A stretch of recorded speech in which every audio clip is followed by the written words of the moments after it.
오늘 생방송창 첫 순서는요. 난해 전문가를 소개해드릴까 하는데요. 김세희 리포터가 전해드립니다. 네, 안녕하세요. 안녕하세요. 예, 난에 대한 전문가를 만나고 오셨다면 난에 대해서 많이 알고 오셨어요? 예, 대개 난이라고 하면 먼저 동양난을 생각하는데요. 오늘 보실 난은 바로 서양난입니다. 네. 서양난의 원산지는요, 남미와 동남아시아인데요. 이것이 유럽으로 옮겨가서 재배되면서부터 서양난이라고 불리게 됐죠. 그래서 양난이라고도 불리고요. 네. 우리 지역에서 서양난을 길러서 높은 소득을 올리고 있는 분이 있어서 제가 만나봤습니다. 자, 오늘 아침 여러분들을 향기로운 난의 세계로 초대하겠습니다.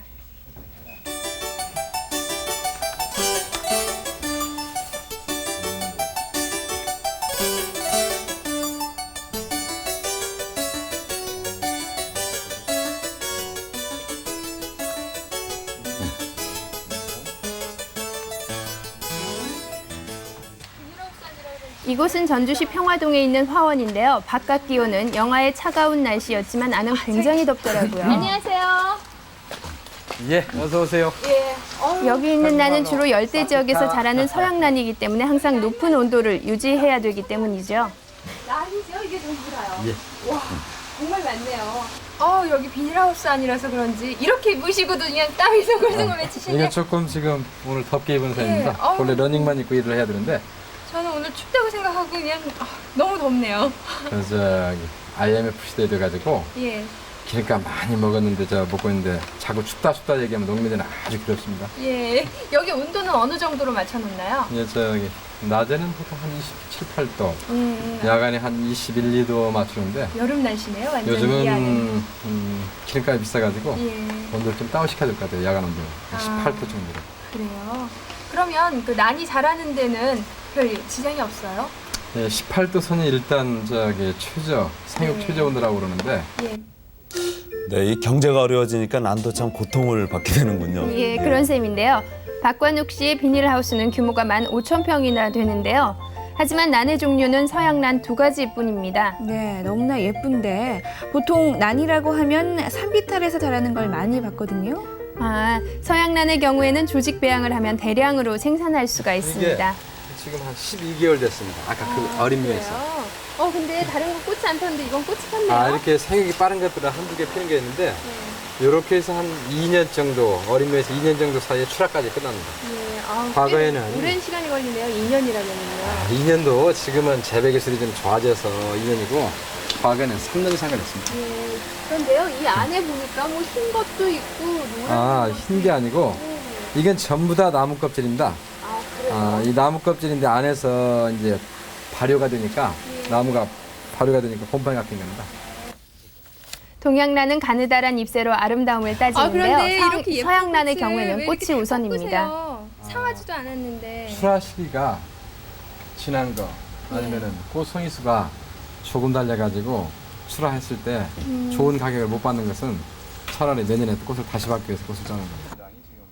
박관욱 씨는 원가를 줄이기 위해서 묘목을 동남아시아 일대에서 직수입하고 플라스틱 화분 대신 비닐을 이용하고 있습니다. 우리 지역 생난 시장의 규모가 연간 5억 원 정도가 되는데요. 이 화원에서 2억 5천만 원 이상의 매출을 올리고 있습니다. 예, 이 지역 경제에서도 참 상당히 큰 비중을 차지하네요. 그럼요. 우리 지역 연간 매출액의 절반을 차지하니까요. 그런데 박 씨는 어떻게 해서 서양난과 인연을 맺게 됐을까요? 이분도 처음에는 취미로 동양난을 수집했습니다. 희귀해서 값이 비싼 야생난을 찾아서 전국을 돌아다녔는데요. 문득 자신의 취미가 허세를 상징하는 건 아닌지 하는 의문이 생겼다고 하네요. 그래서 결국은 대량 생산이 가능한 서양난으로 관심을 돌리고 보급에 앞장섰습니다.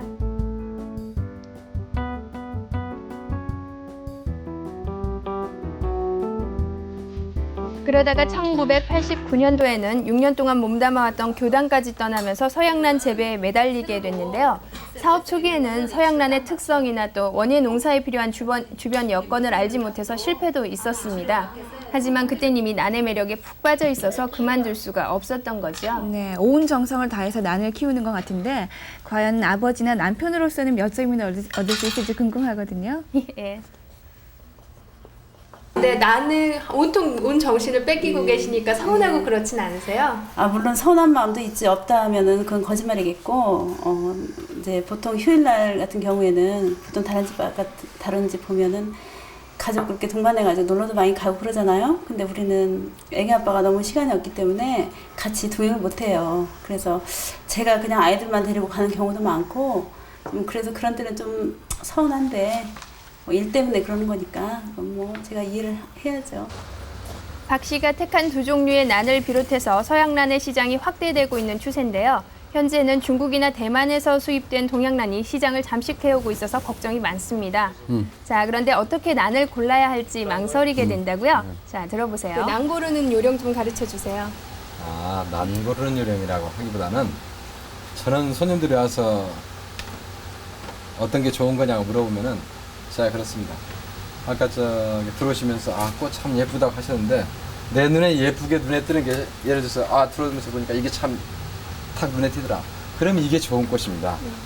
네, 물론 제가 키우면서 일부 저기 영양 상태가 좋은 것도 있고 안 좋은 것도 있을 수는 있지만 소비자가 탁 눈에 드는 것이 가장 좋은 것이라는 생각이 드는데 다만 이파리가 잎새가 지금 요즘은 겨울철이기 때문에 일조량이 좀 부족해서 잎새가 너무 진합니다. 잎새 자체는 약간 햇빛을 많이 받아가지고 누르스름 할 정도로 잎새가 좋은 난 고르는 요령 기억해 두세요. 잎새의 색깔이 짙은 녹색보다는 누르스름한 게 좋다네요. 네, 꽃대가 많고 잎새 색깔이 누르스름한 걸 골라야겠네요. 이게 주로 저 결혼 안 하셨죠? 예, 아직 안. 나중에 저 신부 부케 만들 때 이걸 만듭니다. 아, 그래요? 필요하시면 내가 저기 꽃은 내가 공급해 드릴게요. 감사합니다.